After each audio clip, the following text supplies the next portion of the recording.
Well, welcome to the October meeting of the Wake County Utility Coordinating Committee, the damage prevention forum where stakeholders, operators, facility operators, excavators, locating community can get together and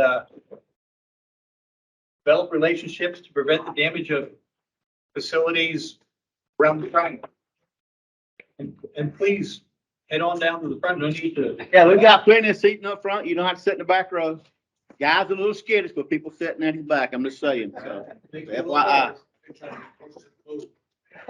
In other words, belly up to the table. Oh, man. Especially that guy. I'm working. I hear you. All right, we'll do some quick introductions again. Sign in online. This is Robert Memory. He's a good guy, even though I give him grief. My name is Guy Smith. I am the chair of this lively group, and I'll go to my left, which will be your right on camera. Again, I'm Robert Memory. I'm with Colliers Engineering and Design. Bruce Shelton is on his way with food, and he's got plenty of food, so I think y'all are ready to eat because we got enough food for 40 people. So, but he will be here too. Bruce is also with Colliers Engineering and Design. Mark Worth, Dominion Energy. Thomas Davis, Dominion Energy. Bridget Rivers, Dominion Energy. Sherry Clay, Dominion Energy. Trevor Green, damage prevention specialist with Dominion Energy. Tyler Alton, C811. I'm Tyler. Paris Radical, NC 811. Grace Dick Spectrum. Ezra Croft with Raleigh Water. Brandon Doughtry, the program manager locates for Raleigh Water. Stuart Fuller with Colliers Engineering and Design. Lisa O'Farrell with Colliers Engineering. Leilani Collins, CDOT. Sandra Johnson, Dominion Energy. Anyone else? All right. Just a few online. I see Robert, you just joined. Don't see any smiling faces. Everybody's got a wow. Yeah, so the top left is court.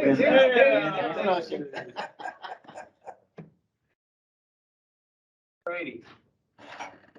Would y'all like to introduce yourself online? Sure. Court Ann Bennett with Rushing. ITS. Ann Rushing, North Carolina 811. Robert Yu with USIC.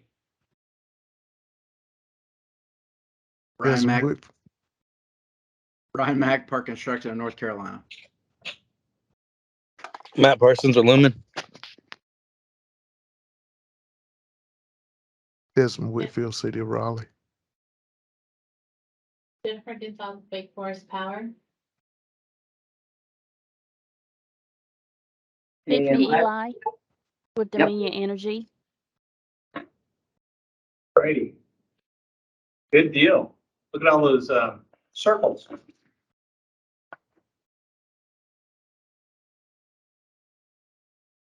All right. Well, we'll go ahead and get started, I guess. Yes. I think whenever the food gets here, in order for us to have a meal and enjoy it warm, we can, once it's set up, we can get up quietly and get our food and eat, have a working lunch. Maybe now we might want to say grace and then we won't have to interrupt for that. If everybody's in agreement. Sure. Sounds good to me. Would you say grace for us? I will be glad to. Andrew, thank you. Yes. Thank you, Lord, for the day that you've given us. Lord, thank you for each and every person that's represented here. Lord, as we go out today, I just pray that you protect us and look over us. Lord, I pray you'll bless this food to the nourishment of our bodies and always in your service. Just stand up for Amen. Amen. Ready. I want to thank Collier and Robert and Bruce for providing this for us today, and they'll be doing a nice presentation on what is called this.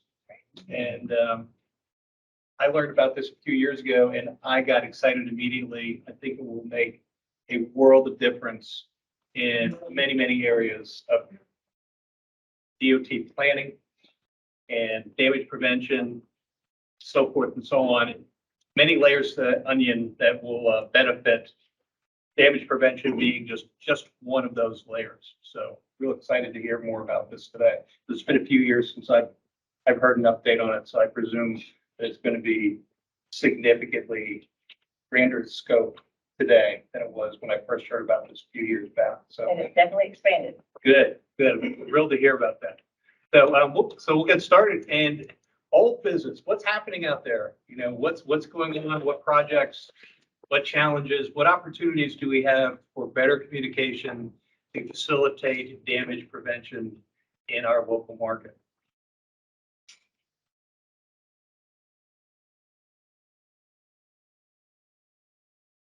Quiet room on that one. Why, Robert, I know you're out there. I know you've got something. Why did I know you were going to call me out? Because you're my buddy and I know you don't mind. So and No. you're Understood. well informed and articulate. So Understood. All kidding aside, it's we have a lot of work. We're managing all the rural development opportunity fund that's popping up everywhere as it relates to all the fiber builds that we got going on from Jacksonville, New Bern to Greenville, North Carolina to Johnston County to all across the market.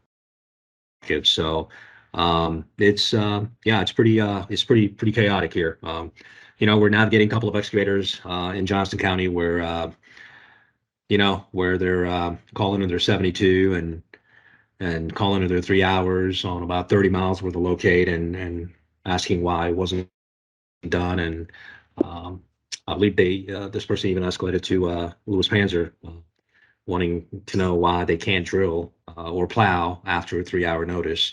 So just trying to communicate, trying to get those folks to understand at the end of the day, it's about safety and not to dig unless they have a good positive response, right? Because it's one thing to miss a commitment on a mailbox ticket, right? Shame on me on a 72, but to have 30, 40, 50 miles, that needs to be done in 72 hours. We're just going to continue to, ask the excavating community who's got those significant projects to continue to work with us, talk to us, prioritize those jobs because, there's a lot of it out there. So I think we got some more expansion for Metronet going into different markets. I don't think they're coming into Wake County per se, but it's going to affect all counties just based on volume and the saturation that they're going to have to all the adjacent counties from Wake County. So, but yeah, just the project work, the infrastructure work, that's keeping us real busy. And that's, I think that was pretty much more the same from the last conversation. okay. Something to keep in mind, clearly the telecom industry is exploding again, not only just with rebuilds, with brand new installation because of broadband. This is only going to continue to grow. For the next 3 to 4 years, there's going to be a lot of telecom going into along the roadway. With that in mind, there's a lot of still, even though the economy, there's still development going on. I noticed the other day somebody putting in a mailbox. Of course, that post is going in right over. There were no markings on the ground. These are things to keep in mind that as you continue to expand the telecom, especially the telecom industry, there's state DOTs, not just North Carolina. The right of way is just getting crowded to the point, in some cases, there is nowhere else to put a utility line. And somebody's going to be forced to go outside the right of way on an easement. Or in some cases in South Carolina, they just approved for 2.5 miles for a transmission gas line to go under the pavement. The companies agreed to repave the road and stripe it, put basically a brand new road in. This is how crowded the right of way is getting. You keep in mind that there's more telecom coming in. You got development. You got people putting in mailboxes. I know that sounds, but a mailbox will go through a fiber. So these are things that's got to.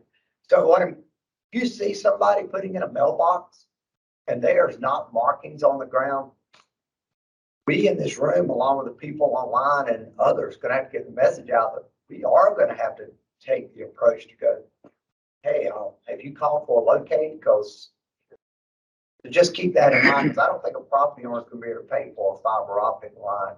Should there's a lot of traffic on that line, that's gonna be pretty costly. Excellent points, Robert. And, again, to reinforce, I know a lot of folks on this call and in the room are busy doing their thing, but there's billions and billions of dollars in federal funds available for broadband expansion, both rural, urban, and so forth and so on. So this will not slow down anytime soon in the near future, irrespective of current economic conditions within the real estate market, the home market, or the commercial real estate market. It's only going to continue growing. So again, the mailbox tale is absolutely accurate. So I stood up to go and let someone in, but I wanted to say,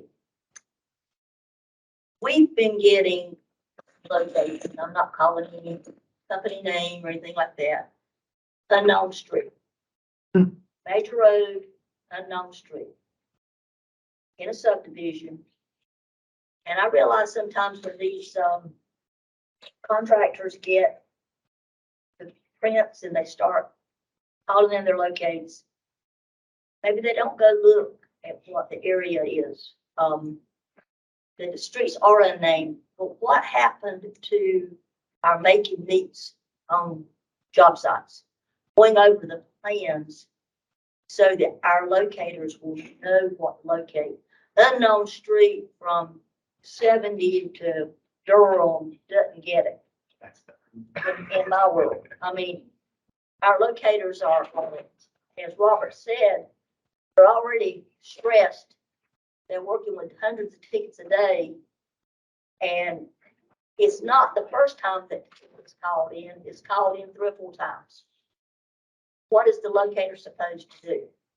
Unknown street. I know that someone entering their tickets, they're going to do it online.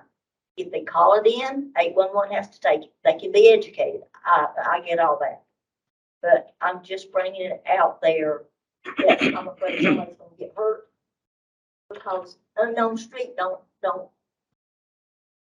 It's hard to locate an unknown street. Oh, the locator's reaching out to the individuals who requesting the locate, it's contact information good on. Yeah, actually, if I could touch on that, I'm a locator in the field every day, and I locate quite a few tickets in a very busy area, lots of projects, and a lot of areas where the utilities are kind of unpredictable. But sometimes I will get tickets that say locate entire property, and I'm looking like a 3-acre parcel. And I've talked to the people that call in the tickets, and they're like, "Oh, we call in 200 tickets a day, and I don't have time to put that on there." And I get that, but it's like sometimes and I'll have to deduce where the scope of work is going to be. If it's like a bunch of trees and there's like a cleared out area where you can see where they're working, you have to figure that out. Or sometimes you call and the supervisors just have never been to the site. So it does become a little complicated, especially with their workload. But it's the accuracy is the biggest pinpoint, because if you look at, I guess, in a fiscal year of all the time that I would spend, if I spent an extra 9 minutes at that site trying to figure something out, but then you multiply that by all of the locators with the water department, everybody with USIC, and everybody with Dominion, and you added up their hourly wages and tack that onto your yearly budgets. It's a little extra typing in, at a quarterly expense report could, be $20,000 worth of, payroll that you're kind of avoiding to spend, where you could have just typed something in and be like behind a telephone pole. And I think that's, that's going to be some work, because there's a big staffing issue right now. And there's so much development going on, but a little more information on tickets, definitely. It's like measure twice, come once. I like that kind of theorem, and we're working towards that goal. It's a difficult deliverable, but yeah, I think, and I always try to put good notes on my things too, but I think that kind of work ethic is usable all across the whole board. I think the law addressed that request for locate entire property. You're supposed to be able to adequately describe where you're going to be working, or what line of the area. Am I not right, Parrish?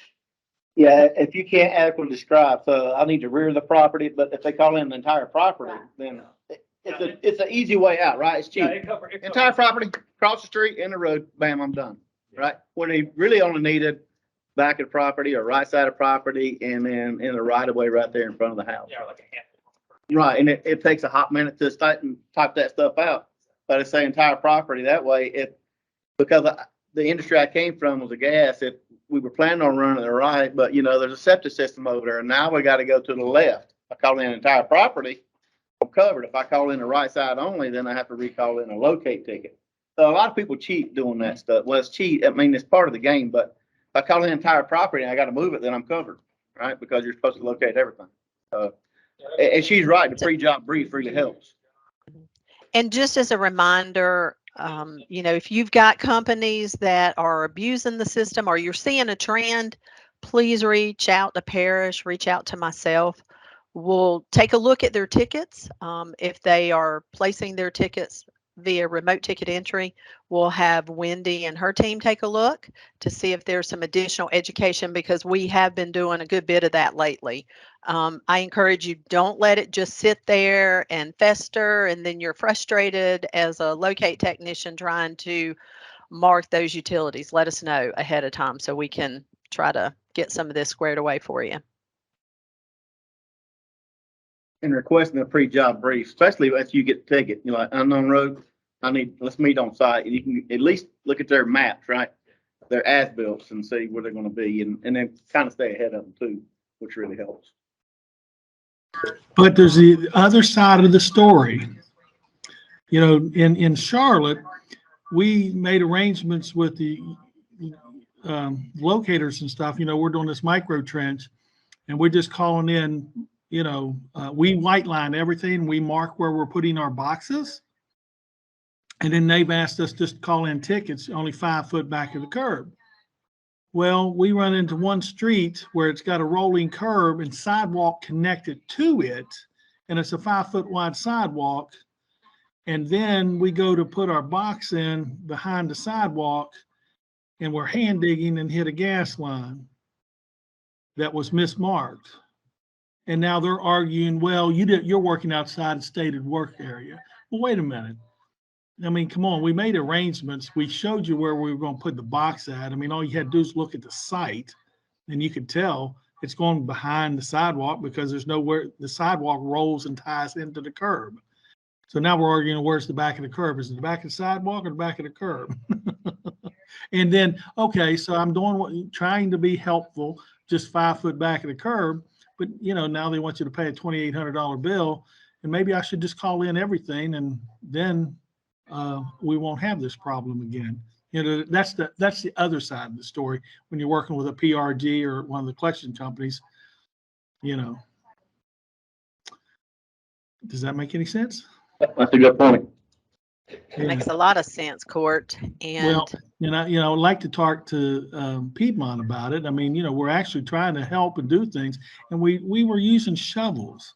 We were not using mechanized equipment, but the line was clearly mismarked by over 3 feet. But we were out working outside the scope of the area the ticket called in. But that's all I got to say about that one. Thanks.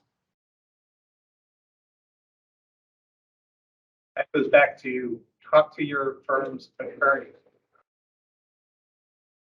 Get some advice on that. So, Say it again. Talk to your firm's attorney, your insurance carrier, and requisite attorney. I'm going to bring it up tomorrow in the Mecklenburg meeting tomorrow. Yep. And see who would like to talk about it. Yep. Yes. All right. Absent any objection, I'm going to propose that we take a 10-minute break from the online thing.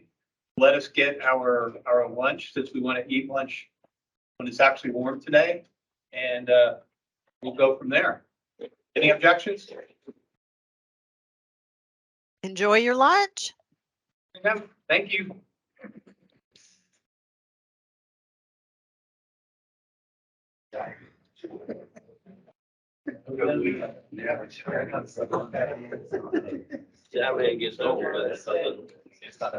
Eric, looks like you continue to lose weight. Am I mistaken? No.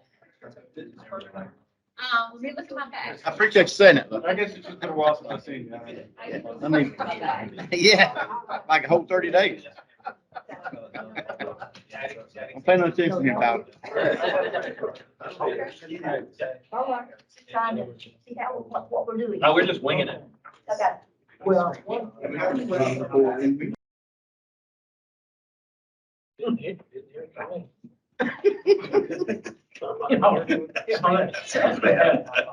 just sent an email and then I looked up and there was still a draft of an email. I've had 3 people tell me that. All right, we're live again, folks.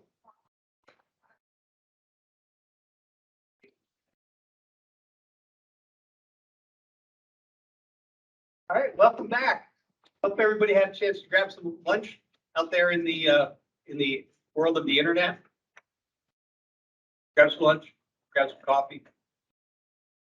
Enjoy yourself.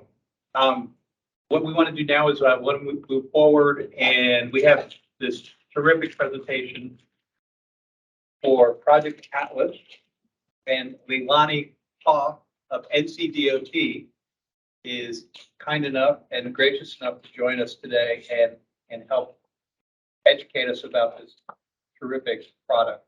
Again, I can't say enough how, in my opinion, dramatically disruptive and change in a good way this is going to be in the long term. So, Leilani? Thank you, and I appreciate your time and let me be here today and go over some updates for Atlas. I think most of you, like you said, have heard about Atlas in the past. And so this is an informal presentation. If you got questions as we go, just let me know. And I think you have my presentation. Share it for me. There you go. And I'll let you drive this since it's on your computer. And thanks Colliers for the great builds today too. All right, so just want to give y'all an update today, so you can go to the first slide. I think most of you have probably heard about Project Atlas in the past, but it's advancing transportation and other. Oh, you'll be doing okay. Thank you. That works. I appreciate it. So it's advancing transportation through linkages, automation, and screening is what Atlas stands for.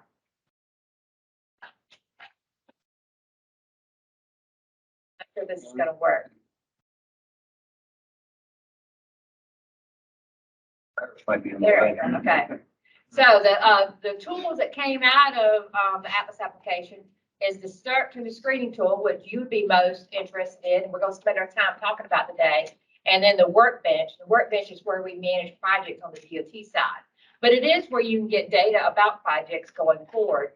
I was talking to Robert earlier. The only thing you need to get access to the data and the tools is an NCID. You can't get that access to the workbench unless you're working on DOT project because it is project specific.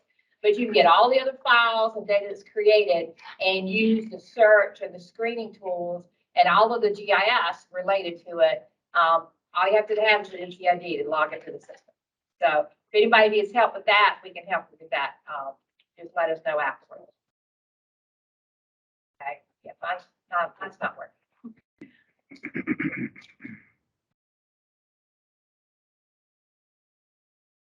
Not working again. All right, so the vision obviously was to use GIS tools to increase efficiency in our project development, planning, NEPA, SEPA. We wanted to automate data capture because we know that DOT and y'all would generate a lot of data. A lot of times it's on hard copies or in file cabinets and in silos. We just didn't have access to it. So that was a big part of Atlas. We wanted to track project progress, what was done, what hasn't been done. Write down those data silos. You know, we had DOT is a big beast, just like Dominion and other power companies are big animals. And there's a lot of different groups within it that create data. But a lot of times they're not sharing that data. It could be very useful for other groups. We want to be able to enable analysis of projects using that data and then connect those data stores on an automated basis. Okay.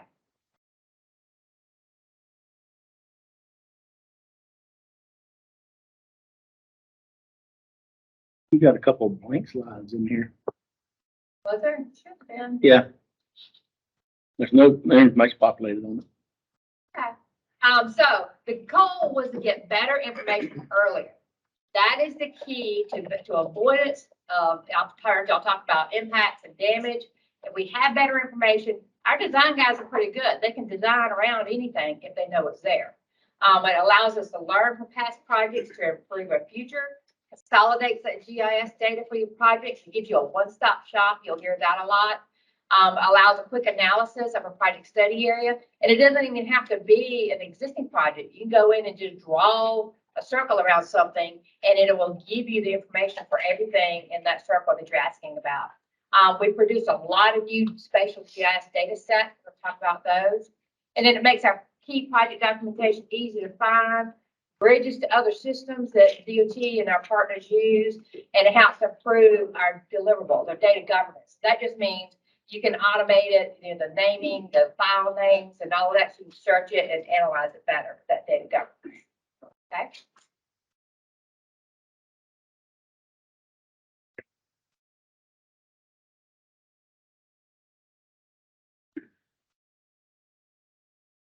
We're gonna get there in a minute. Usually if you just hit that arrow button, it'll let you advance. It should. So data development. We've created or gathered, I think it's up the numbers up to about 800 GIS data layers. And like I said, that goal for collecting all those data layers in a one-stop shop is to get that data early in the process. Awareness is the key to that avoidance and more efficient work. Avoid conflicts, reduce delays down in design and even in construction, and improve our overall operational efficiency. Okay. So yours didn't come up like it normally would when in the presentation mode. It doesn't give me the preview here for whatever reason. Now it just went away. Where they house Project Atlas in that. That's big right. county. All those big rocks. Parrish, we were seeing the slides. You were full screen? Yes. No, Okay. but Yeah, nevertheless, we were you still seeing the able to. preview. Yeah. Yeah, that. For And whatever reason, when I yeah, go to this, it's not. Yeah, I'm having a hand. Oh, there it goes. here we go. Meet. That's Now good, we but go. it still gives you, I mean, you can see the notes, but that's fine. It wasn't coming up a second ago. Okay, right, good. It looks good from this place. So, for project specific data, there's a lot of data generated on a project, and typically, like I said, they weren't collected and stored in one place to be able to use in the future. Now, our wetland and stream delineations for every project we delineate and work on is all stored in one place and is accessible for the future. Protected species, survey locations, community impact areas, noise monitoring sites, impervious surface mapping. All of that data that's generated from projects now is available in GIS and stored in one place, so you can go and capture it for that project and use it for other projects in a vicinity. Kinston Bypass was a big project. It was kind of like the precursor to all of this. The data we collect for Kinston Bypass was then used for about 5 other projects to push those into design through that NEPA-SEPA process into design very quickly. And so as you collect that data on projects, it's kind of a snowball effect. You keep getting more and more data, field-based data, you can use it on adjacent projects. Right? Cultural resources in there too, right? Cultural resources in there too. I don't think I gave an example of, but we have a archaeology heat map now. They didn't want you to know the exact location for obvious reasons, but now it's like a polygon. So if you're inside that polygon, you have an archaeological resource nearby, and you've got to, address those issues. Our clients are saying they're pretty broad polygons. They are, Yeah. they are, Yeah. but it's, for right now, it's better than what we had. Yeah, oh yeah. We had to work a long time with OSHR to even get that, because, they're very protective over their data. And we'll talk about security around data, because I know a lot of utility, owners are protective of their data too. And we've offered security around archaeological data, around protected species data. We have NHP gave us their database because we went into an MOU with them to protect the data and use it for that screening purpose. And so that's a lot of the security issues we've been addressing with other groups too. To get access to this, you said Yeah. NC ID, this is like a driver's license? NCID. Well, no, if you go online, and I can send out the link to it, it's not related to DMV, but it's, kind of like a digital ID, so that when you log into one of these programs, it knows who you are. And then it sets access based on who you are. And that's how some of the security is controlled. Still not Try this. working? The arrow one that comes. It's the one, on the top, the left and right. Yeah. I just advanced it once. Oh, it did change? Oh, I did it, but I tried it. that's okay. So, sorry about that. So some of the new reference data layers we created, we used the, I'm sure y'all all used the statewide LiDAR. Well, we used that to develop a hydrography layer for all the headwater streams, tying it into the lower order streams. And now we have a statewide hydrography layer with over about 70 attributes attached to that geodatabase. And so you can go into that layer and see streams that you didn't see from a GIS standpoint before. Like, you know, if you looked at it on a map, you might have some major streams. You went out there in the field, there are probably 5 others. Well, now we have all the way up into the headwaters on this hydrography layer with things attached to it like trout waters and water classifications, DWR, and other important data about that particular segment. The road inundation layer is very cool. I don't know if y'all have ever worked with emergency management in the Fireman T tool where they did all the modeling. Now we pulled data from that, and so we have a road inundation point layer for the 25, 50, 100, and 500-year storms. So you can go in and see, based on North Carolina emergency management modeling and past storms, what areas you expect to flood, under what storm, and to what level. It even gives you a depth of flooding above the road surface elevation. And so that's a really cool layer that's come in lately. We have wetlands based on LiDAR predictive models, where instead of field delineating wetlands, which takes a lot of time and effort, you can go and look at these predictive models and see where we think the wetlands are based on LiDAR data and terrain derivatives and fancy statistics. We didn't really know how well that would work, but we came up with a 85% and 95% accuracy based on where you are in the state. And so it's really cool. Protected species habitat models. We all have to avoid protected species when we're doing something on the ground. Doing those field surveys are very time and cost heavy also. And so we have these models now that tell you where those habitat ranges should be. And then you still have to do your field delineations, but it really helps cut out a lot of areas we don't need to focus your time.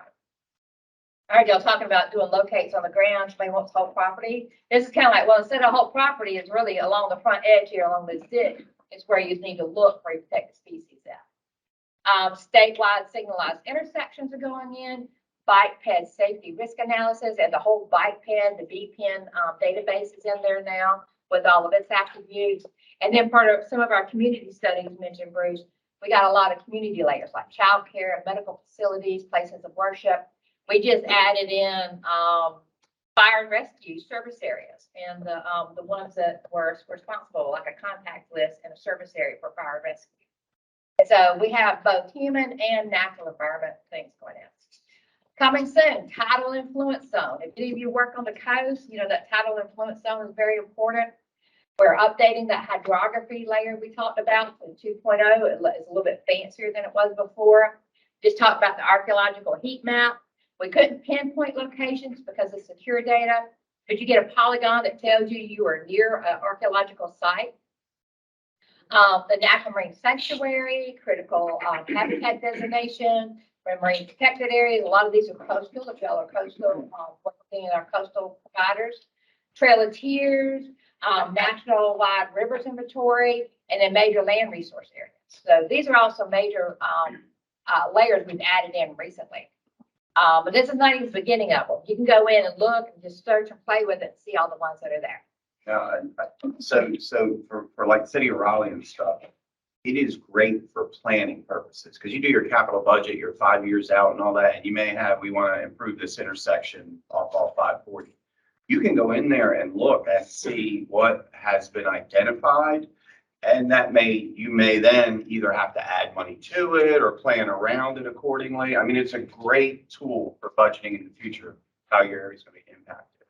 Right, and that's the same way DOT uses it. Our project managers can go in, draw in an area or upload a GIS file. And not only will it give you a screening, they'll produce a report, it'll give you all those shape files that you can, cut and reproject it so you can use it on your desktop or add it into other layers. Instead of you having to go out to 20 different sites and collect it yourself, it does it all for you. And they do it for the same thing. They look out that 5 to 10 years before they even hire a consultant to see what's in the area so they know who they need and what things they need to avoid up front. So what's coming soon, we have the search and screening tool, 2 different applications now. We're combining those into one. And that's where you're going to go to get all of your GIS data layers, your tools for screening and for search. It has an enhanced map functionality, a lot fancier map and bigger screen area. Better figures. You take the figures you produce on the map there and use it for reports. You can use a larger study area. Right now, we were limited to like 10 square miles for a study area just because of our servers. We've updated all of those and we're spinning things up to the cloud. So now, instead of being limited because of our servers, if you have a big, like you work in countywide or something, you can capture the whole thing when this new map tool comes out, and it uses cloud processing instead of having to overload our servers. That's been a huge improvement, yes, because that 10 square mile service area really didn't cut it for a lot of, regional projects anyhow. And then we have a lot of templates. A lot of screening you do is this thing, like you want to go into an area, you want to see the same 10 things every time. You can set up a template where you get one button and it gives you those same 10 layers every time you go in. And so you don't have to reload those different layers you're looking for if you do a common screening on most of your projects. This is a screenshot for the road inundation layers from the Fireman T tool. You can see you load it up, and those are actually little color-coded dots from like a scale from like green all the way into a deep red, depending on the depth of inundation. You can click on each one of those dots, and it'll bring up that information card, and it tells you the return interval and the depth of flooding above the pavement and all the type of road you're on and all of that. This is a very useful tool for planning, especially when we have a lot of increase in storm events and a lot higher intensity of storms, a lot more rainfall right now. You can go in there and see, okay, what areas typically flood and how deep before you start planning a project, so you know what you're dealing with. So all the roads down east now will be built up on columns. Once you look at this tool. Well, the insurance company will have to get a hold of this thing, wouldn't it? Your insurance is gonna be, Yeah, well, actually, what they're doing with that is like I said, in the planning, like all the way back to RPOs and MPO partners are looking at this layer and saying, well, we need a new road in here, new transportation. But look, this section right here floods on a regular basis. Let's just move it over to this higher ridge here so we don't have to deal with that flooding in the future. It's also being used in our resiliency committees that are looking for connectors across areas. Obviously, we can't put all roads up on columns, but there are major connectors either regionally, evacuation, or across like major cities to get back and forth across, looking at identifying connectors for emergency purposes. Not just for, hospitals and all that, but just be able for somebody to get to the hospital or get to their place of employment or get across town or something. And so that's one of the ways the tools are being used, is looking at those major connectors and making them resilient to the flooding. We had that rain event the other day and it hit at high tide, and it pretty much shut down east. You couldn't even go east. Yep. Yeah. And that was not a hurricane. Oh, I know. That rain event. I know. Okay, if you hit the button again, there should be a thing. Okay, this is IPAC. If y'all deal with threatened and endangered species, this is U.S. Fish and Wildlife planning and coordination map, basically. So it's pulled into Atlas any number of protected species. You can look at the range and say, oh, this is what I might run into on the ground. And you'll know what to look for when you're out there, when you send your team out there. Okay. And then this is, if you click on one of them, it's got the same information type card, tells you the species, how it's listed, what the survey window is. And that survey window is critical for construction and planning, because if you don't hit that survey window with it, you might have missed the whole year. And so that's how this is really critical for our planning. Okay. Now, this is an exciting bit of work. Our GIS team went back to 3,000 previous projects, 3,000 of them, collected all of the CAD data, the microstation design files at Leddick, not as built, but one step before that. So it was at Leddick. They took all of those layers from the CAD files, converted them to GIS files, and now we have them in Atlas for 3,000 past projects across the state. And they're doing it continuously for new projects as they come on. And so all of that design data, including utilities, edge of pavement, right of way, everything that you know that went into a plan sheet, we now have in GIS and on a statewide level. This is just a few of the layers. So these were roads that were affected by previous projects. There's a zoom in of it. You can see, I don't remember what that was, I guess that was part of the 540 or the 440, probably the toll even over there. And you see the interchanges and the Y lines and other connectors that were affected by that project. When you zoom into this, you can look at individual lines, parcels. Like I said, there's out of the 3,000 projects, I think there's 180 different data layers that were generated from that. So that is a massive amount of data that's now available in a spatial format that you can use for current projects. What does it mean, roads affected? I go back where it said that. What does that mean? Affected how? By what? They were part of that road project. That was just a easy way of saying, like if you can see that interchange up there and see on that interchange. This is 440 here. Yeah. Yeah. So see that interchange on the top, that was a project DOT did. And so that was, I can't remember the TIP, but everything shown on there was part of that road project that was affected existing roads. Oh, it's part of the project? Yes, Okay, okay. This is taking a set of plans, DOT plans, and digitizing them. it did. It took a set of DOT plans, digitized every layer on it. You say like 3,000 Over projects. 3,000 projects across the state. Is that is it kind of like, a year date that it goes back to? It went back to, I can look that up. They went back, I don't remember how many years they went back. I know it's 3,000 projects, what they ended up with. They couldn't have gone too far, but a lot of old projects were on microfilm and that stuff. Right. It's Yeah, gone. Much useless gone. Was just a surveying application to it. A lot of times when you were dealing with big properties, especially on major right of ways, there's been one or two DOT takings since there's been a survey on the property, and knowing how far the right of way goes into the property is a big helpful thing. And I was actually sitting here thinking about if that functionality that you said about selecting a road, if you were to pull that data and it gives you the different data points for that particular stretch of roadway, if like older plans, something like that, if you like PDFs or something along those lines, instead of us going to Division 5 or Division 7 and requesting them from engineers or somebody going into those files and getting them, if those would become available eventually as well. And you want the actual as-built or plan sheets or what? Like PDF, like the PDF plans, when you're looking at a set of roadway plans. We are working on that. I'm sure y'all heard about Project Wise, maybe. It's our new storage system for design files. When that's getting initiated right now, once it's fully operational, they're going to be loading their design files in there. When they load it in there, we're going to automatically push the PDF into Atlas, and it'll be specialized. So you could go, like if it was around Raleigh, you'd be able to go in there, click on it, and it would pull up that PDF for that file. We also have a committee working on as-builts. Digital as-builts has been a big ask for a long time. And we're moving with ORD, it was Open Roads Design. And so part of that Open Roads Design is going to be that digital copy of that. Digital twin is what they call it. And then we'll be producing that in here all the time. So, but right now, so this is the utilities associated with past projects. This is that same process.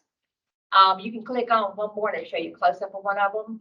And so, like I said, this was not as-built data, but this was the contract let package.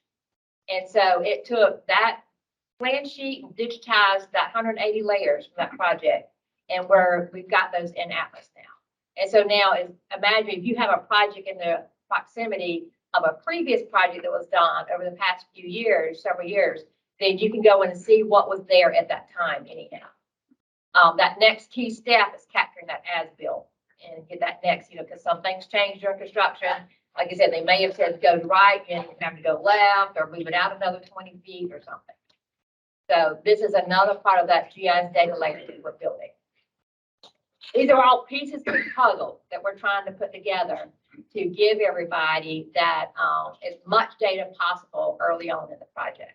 Lonnie, I have a question. Yeah. We're trying to gather data that is not going to be open to the public or open to any other utility company. But on these projects,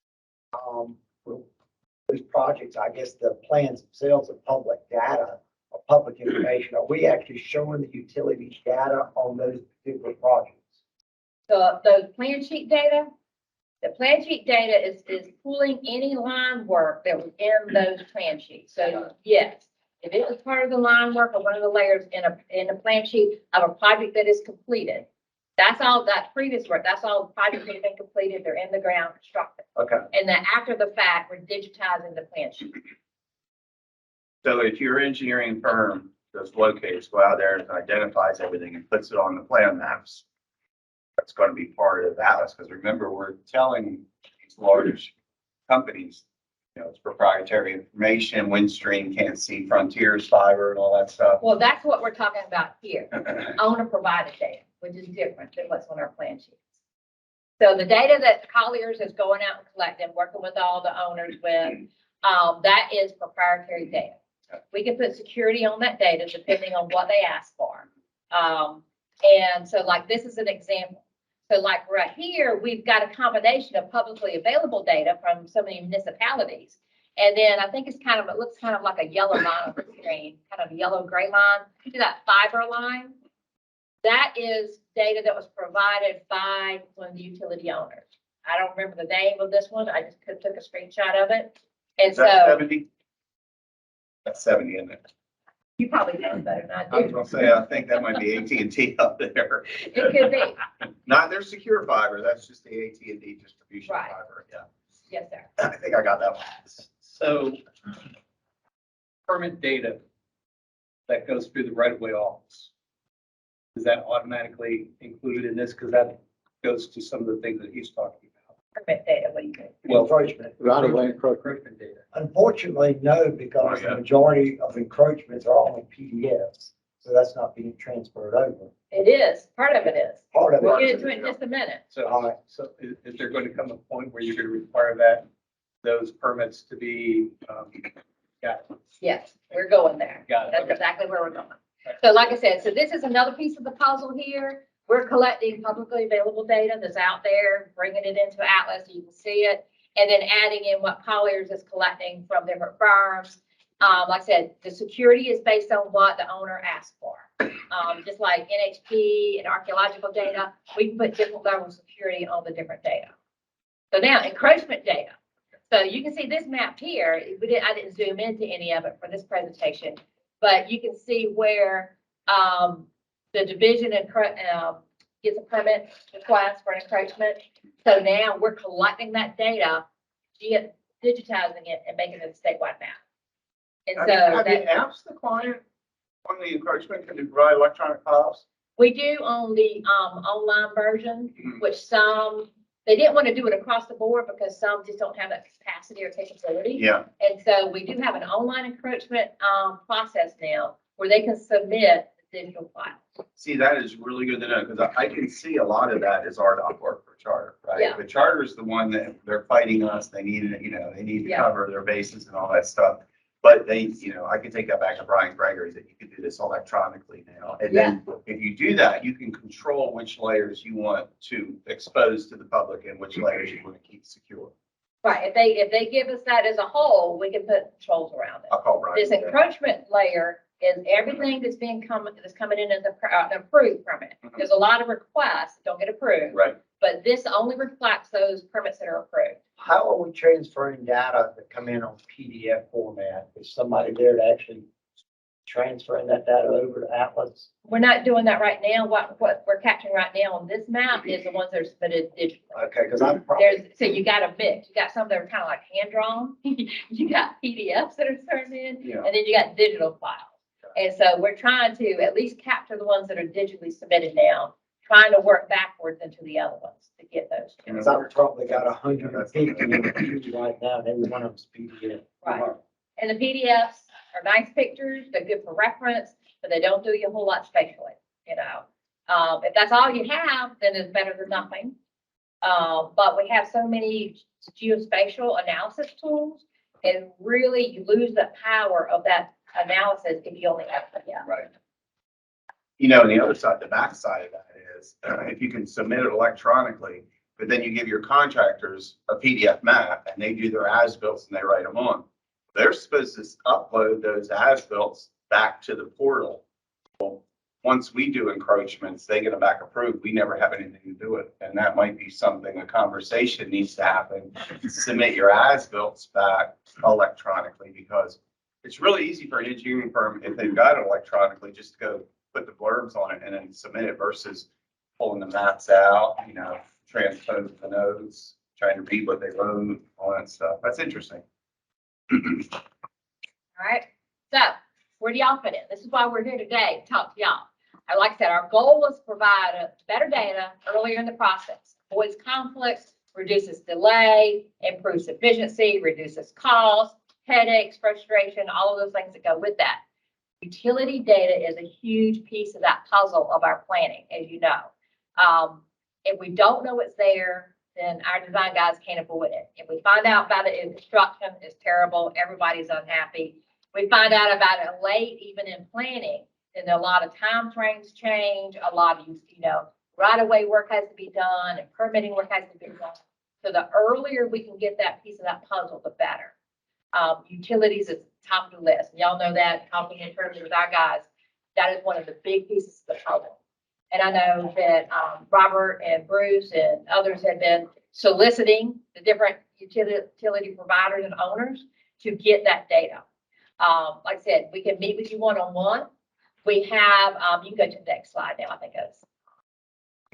We can provide file security and limit the access to be provided if your data is sensitive or is proprietary. You don't want others to see it in the business. We do have an approved non-disclosure agreement now that can be tailored to your needs. That took a year of lawyers, you know, talking, maybe even more than a year of lawyers talking to get that. But we do have an approved template non-disclosure agreement that can be used that would give your company and probably your executive, you know, a little less heartburn for turning over some of this data. And then you can, with an NCID, you can get access to DOT project planning data, all these 3,000, you know, plan sheets that were digitized. And like I said, over 750 to 800 different GIS data layers in that one-stop shop. Not only do you go there to access it, like I said, you draw in a study area, it'll clip it and download it so you can use it on your desktop too for your project. It's very, it saved our project planners and our districts a lot of time. And there's templates and all that we can set up too. So we look forward to working with you. Did y'all have any questions or comments that we can address today? I'd like to just quickly go. One of the problems we're running into, and I'm just gonna say Dominion. Well, I hesitate here. I can say that. Looking to bear. Well, with us. Here goes our location. With, on TIP projects or future projects we're looking at, if I request the plans, I get the plans. That's not a problem. But the problem is everything comes in a PDF format. You can't use a PDF format. I'm not sure how to break. I've been trying to figure out how to break through that barrier. We can get shape files versus a PDF file. And I know there's a lot of security measures in place too, but I have yet to figure out how we can work out a relationship to where we can actually, even if they go straight to DOT, to get shape files versus a PDF. Because if you've got a PDF, there's got to be shape files. There's got to be electronic. Some of them have sent shape files there. We've got shape files. But we have gotten from companies. From companies, yeah. From companies, yeah. But there are other companies, because it's again, I mean, it's your format. You provide PDF files. You've always provided them. We've never had a problem for highway projects, but for Atlas, we need shape files. I just comment. Yeah. That would be I great. do feel lucky you're getting the PDF. I've never had a But problem. yeah, you're right. We are required to make things as visible as possible in the field, but yet we can't give out a map to show you where. And that just drives me crazy. I'm not gonna tell you that, it gives me- I know who does, don't worry about it. And I'm not interrupting that process. So one thing I want to add is, when Robert and I started the Lilani, there was like 200 layers. Each layer is something, right? So State Historical Preservation Office has a layer in there. So there's tons in there, but we were having a conversation one day a few years back and I said, well, what about the 100-year floodplain? That became a layer. So this is a living, breathing thing. If you guys have something that you'd like to see in there that makes good sense, they will have that conversation. If it makes good sense, they'll add that layer for you. Absolutely. Yeah. Oh, absolutely. Like I said, we did the initial release a few years ago, but based on user feedback, we've had enhancements every quarter and added data layers and created data layers where they weren't available if they were hard copy or just like all over the place. Yeah. We've worked with other state agencies. We improved their servers so we get their data better. So it's a statewide effort. to do that. Yeah, and the real goal here is to accelerate project delivery, but at the same time, lessen the impacts, whether it's right of way, utilities, cost savings. Cost savings. And that's the whole, I mean, Atlas is a great tool for the project designer at DOT. And if we can get that information, it would be huge, including for the utility industry, because it's going to save you money and time, or save the ratepayers or the taxpayers. And hopefully build a project that we avoid, what I call the avoidance stage.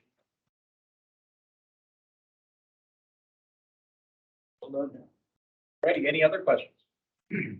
Just a comment. Yes, sir. This is fantastic. It Thank really is. It's the culmination of 20 years of dreams and aspirations for a lot of people to begin to get this. And 20 years ago, all the utilities would have recorded everything in absolute coordinates, then on their as-bills, it would just be, well, you know how far down the road you'd be. Oh, yeah, absolutely. It'd be fantastic. But think about starting now and where we'll be 5 years from now and 10 years from now. How much better? Oh, I have an absolutely. aspirational question. Yeah. When will you have all of this 3D model? We actually do a lot of modeling. The ORD is 3D modeling and, a lot of our designers are going to that. So This is not 3D yet. So ultimately, this will transition to 3D? Well, that'd be a big aspiration, but I don't see it being too far behind that. That's exciting. Mhm. I mean, we're only held back by our imagination with the technology. And money. And money and willingness. And willingness. And willingness. Yeah. Yes. But, the DOT all the way to the secretary has backed us Yeah. from the very beginning. And, it is a interagency, we have the Corps and all the federal agencies, all the state agencies and DIT working on this. And so that's how committed the state is to this. Like I said, it's not just DOT.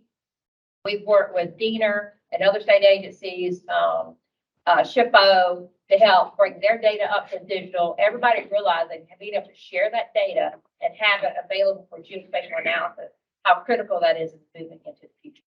Are the tribes working with you on this too? Yes, we actually have a tribal layer, and right now it's kind of static, but we're just going to link that to different contacts. And then like when that tribal consultation goes on, that letter will be available spatially. So you can click on a project and that letter would come up, share that consultation. Our culvert survey reports and bridge survey reports. Yeah, that's what I was gonna ask you. So you have Those are all- statewide culvert reports in there so we can see it. It's What being most of them are. It's being developed now. Okay. So we have our non-NBIS and our NBIS and our bridge layers in there, and then obviously our STEP, non-STEP layers. And then we're adding like our culvert survey reports to a spatial location. So if you're working in proximity of something, you see a culvert, you click on that culvert and that survey report come up. That's under development. It's not published yet. Same thing with bridge survey reports. anything like that, that is representing a spatial location, you'll be able to get that from the map. The only thing we need to do is tie it to NC 811's predictive analytics, then you go ahead and send the contractor the damage claim for you. We were actually thinking about putting cameras on your tractors. We could upload that every day. That was just the two things. Cameras on your battery powered tractor. Yeah. Can't wait for that one. All right, any other questions? Thank you so much. Thank you. I appreciate y'all's time. That is exciting stuff. I mean, this is a worldwide trend. You know, gathering data like this, I was sharing, you know, one of the advantages of COVID is some of us that are geeky enough. I sat in on some utility damage prevention in Europe, and they are years ahead of us on this. There are certain countries that this is required, along with 3D modeling, is required by law. So I think it's only a matter of time before we see that here, particularly in high density urban areas. You know, as we all know, you know, Robert made a comment earlier about the rights of way being incredibly crowded. You know, it's coming. So at some point. You know, Europe started about 20 years ago. They called it mapping the underworld. Yep. Well, I know a lot of that mapping goes on. It's I know people on the construction side, and they say they have the map where they can go and all that, Yeah. but then they never, like I said, they never see the map. well, perhaps some changes in contract languages is in order to accommodate some of these things. Well, and DOT has the bully stick. I mean, it's the big stick to say, we need digital as-bills when you're finished, or you don't get to come back. Right. But keep in mind, the DOT, they want to partner. That's the whole thing. They want to partner with the utility industry. Used to be like this, but that's not, the goal now is a partnership. But we're blessed to have the utilities we've got. Around the country. Well, let's talk about locate tickets and damages and so forth. Yeah, so for time constraint, we're gonna go through this combat lightning speed. If during any slide you have a question, please stop me. We can talk about it. If not, we're gonna, because all this will be uploaded to the, anybody know? Wow. Internet. All right, internet, yeah, NCUCC, go to Wake, go to the month, and then you can look at this at a later date and laugh at all the jokes we all made, because again, this is being recorded. So welcome to the Wake UCC. This is the last one for the year, right? We don't meet in November, December, so I didn't want to steal any thunder from you guys and girls. I think you broke my turn, I'm just saying. So, October, right, we have inflation, there is a shortage out there for folks who are less fortunate than ourselves, right? So here's some of the ways that you can actually help those that are in need. You can donate money, you can bulk up and give to the local food pantry, or you can donate your time, okay? Hashtag, if you do anything like that, you can use hashtag Tackling Hunger Month. It's like a 2-minute delay between when I click it. I'm gonna blame it on you. That's okay. Yeah, there you go. There you go. Highway safety. Here's some good tips. Go to the last one, use common sense, right? Anything you do, whether it's trick or treating or driving down the road trying to text, probably not a good idea. Use common sense, don't do it. All right, here is a few words from Mr. Lewis Panger. Volume is continuing to climb, which you'll see across the state of North Carolina, even though it is actually down in Wake. Use the 3 C's, calm, continuous, and communicate. Communicate is a big one. It's like the no-name roads they're putting on a new subdivision. Reach out to them as a locator. Say, look, we need a pre-meet out there. Let me see your map. Where you're going, I can stay in front of you type thing. But thank you for bringing that up, Sandra. Letters going out to folks who are doing damages out there. Supposed to be professional excavators and not calling 811. They're looking at a why. Why are you doing that, right? The CGA released their dirt report. I propose it's supposed to be released before the 18th, which was last week. They're looking forward to this gentleman right here, Mr. Tyler, to welcome him on board and enjoy the cool fall weather and stay safe out there, especially trick or treating. Another thing, confirm caller ID. So please, please, please, if you have somebody in your department or you know somebody who calls in tickets, make sure they put good contact information on there, right? If I call Jane at this number and she's in the office, she knows nothing about that job. She's just calling in a 200 because that's what she was told to do. Doesn't help the locator in the field or anybody who's looking to have some questions answered. Good contact information is crew leader, supervisor out there over these crews who is intimate with the job and can answer any question that may arise, right? Extraordinary circumstances. So we had a couple people who did, because of the remnants of Ian come through, declared extraordinary circumstances. You can find that by typing this long URL there, or you can go to the NC 811 website. At the top, you can click on resources, member services, and member links and apps. When you click on that, it brings up a bunch of documents, and you can see who specifically requested an extraordinary circumstance, when it starts and when it ends. Okay? This is reared its ugly head again. So this is actually a law change from 2019. ID your mark. If you are a locator, you're supposed to have an operator ID. If it's on the flag, that will suffice. If not, you have to paint it on the ground, the beginning, the end, and anybody?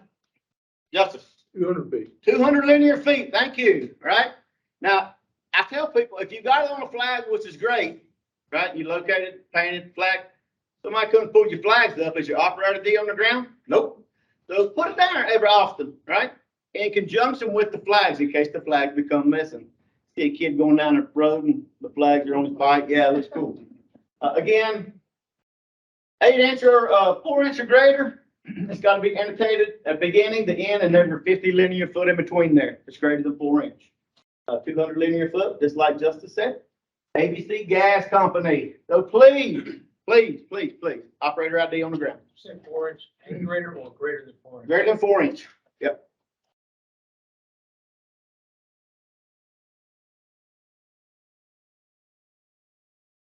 There he goes. All right, again, numbers are up. This is across the state of North Carolina. We're looking at last year versus last month, 7.8% in the tickets volume. 6.8 year to date. Transmissions, 3.4 versus last month, and 3% overall year to date. So you're looking at wake, you're down, right? 3 hours down, great. New tickets are down as well, and the ticket updates down. You got 1241 as the average last month that were called in. Again, continuation of 3 hour. New ticket is really down 7% year to date. Ticket update 5.3, 1296 year to date for locate request. Or locates per day. So out of the 28,553, Raleigh always comes out on top. And in wake, again, for the law, if you do damage, you call the utility owner. If it's not an emergency, and then you call up 811, hey, put in the water and hit the gas. Bam, we record that. 195 were called in last month.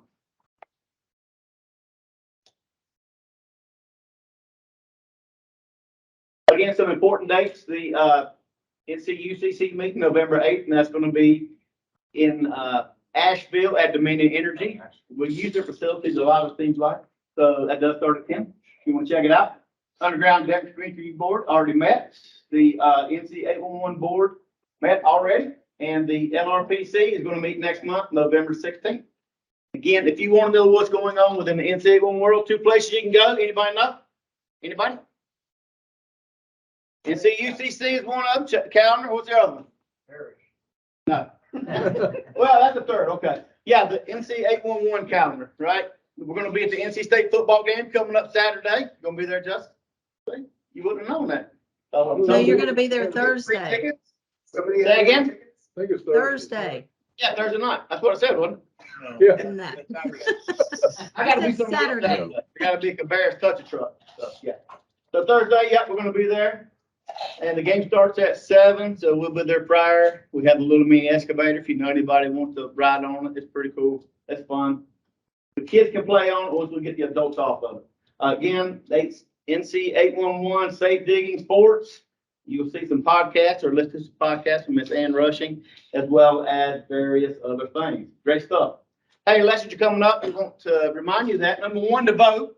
And number two, to protect the facilities around those voting stations, right? So if communication goes down or the power goes down in there, that's no bueno. And somebody's gonna be mad because their vote didn't count. So please help us put the word out to protect those utilities around there so that polling station is still viable and those votes can be counted. Invited worker, we got plenty of food. Thank you again, Collar Engineer, for bringing the food and feeding us. It was really good. For those of you online, it was good.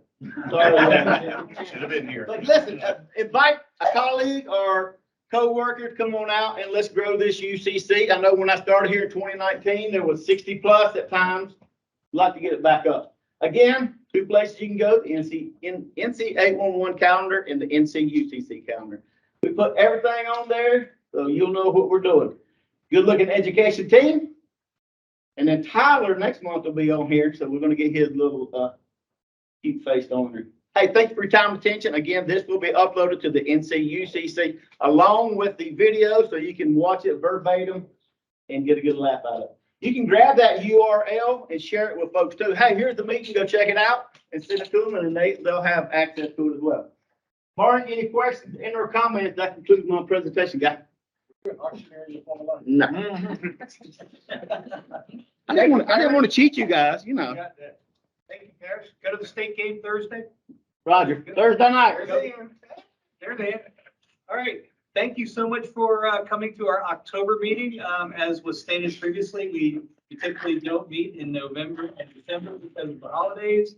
And with that, we look forward to seeing you in the last Tuesday of January 2023. January 31st. Yep. January 31st, 2023. Thank you all for joining us. We'll see you then. And if you want to give us your Atlas data, I got a special loan on. You get a plate of lasagna, right? Matter of fact, it's not free. We'll give you food. Thank you. Thank you. I like this. Yeah. Okay, have Looking at my calendar, I'm sorry. What time, I figured that out. I didn't see the time of my appointment. I think my appointment's at 9. My cardiologist keeps a close eye on me. Okay. Well, I don't blame you. Thanks everybody for being online. If there's wires out there. Hi, guys. Have a good Bye. afternoon. Thank you.